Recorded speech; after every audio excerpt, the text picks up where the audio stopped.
Hey guys, Andrew here. Welcome back to AppIQ, and in this video I'm going to show you how to add a folder on your bookmark bar. Now, as you can see here, I have an ABC bar.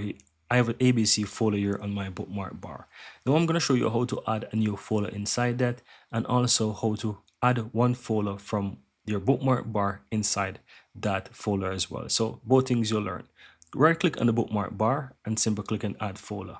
I'm going to leave this folder as new folder and click on save. And as you can see, this is on my bookmark bar. Now, the easiest way to basically do this is if you have a folder on your bar, you can simply drag it inside that next folder. And once you drag it in, you will see that a folder is within the folder. Now, what if you right click and go to add new folder?